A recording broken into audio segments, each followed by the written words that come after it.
Good evening, ladies and gentlemen. Before the concert starts, I want to make a quick concert talk about tonight's concert. We will hear the whole set of 12 etudes for piano by Richard Danielpour. Danielpour is a very famous contemporary classical music composer. His music often collaborates traditional classical elements with modern influences. This etude set was finished in early 2012, showcases the virtuosity and inventive approaches in piano technique. Well, most of you must be curious how pianists train the technique from the etudes and what's the function of training technique. Before my answers, I suppose many of you must have one or more favorite spot as your hobby. So please think about how you improve and practice with your favorite spot. In order to maintain your enthusiastic in your favorite spot, we will definitely do some basic exercise to enhance it.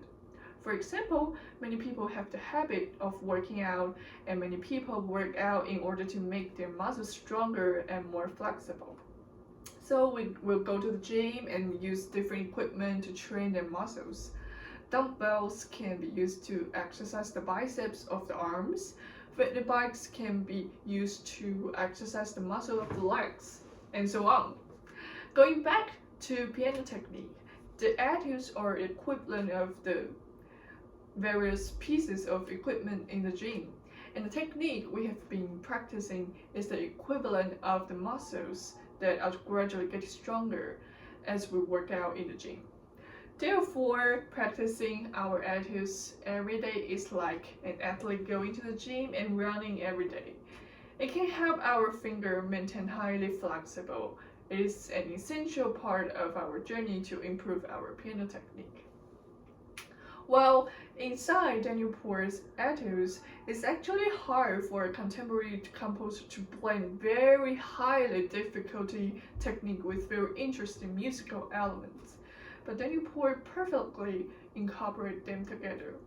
For example, here's a little excerpt from etude number 1. The nickname is 5-finger arpeggios.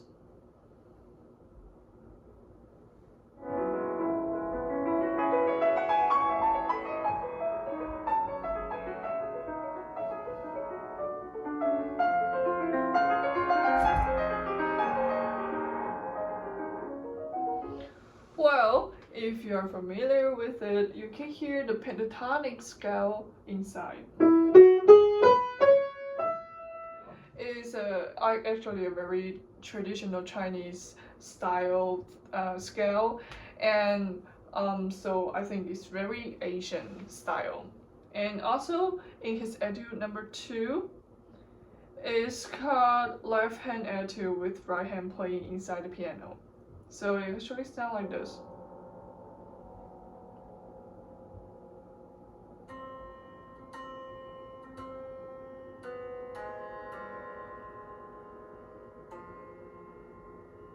Well, like the sound is very like guitar sound, but it's actually like you play the left hand like around here, and you use your right hand to pluck the string inside the piano.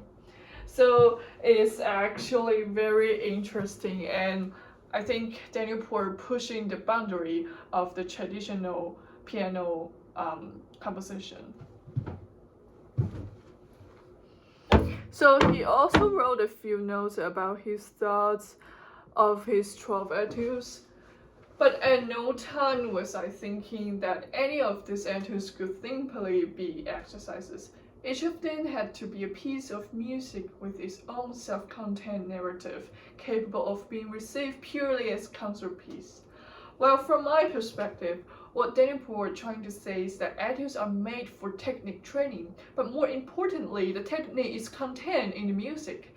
And what he want the audience to listen more than anything else was the variety of different musical style, musical characteristics, and you can even imagine 12 different personalities people in these 12 etudes, which were only called the set etudes because each one was designed to practice a specific technique and totally don't conflict with his desire to play infinitely with his imagination in the music. His 12 etudes make me associate with Chopin etude set Opus 10 and Opus 25. Frédéric Chopin is a very famous Romantic composer, and his two etudes were played by many fantastic musicians and pianists. He also incorporated very hard technique with very beautiful and elegant melody, rich harmonies, and poetic expression.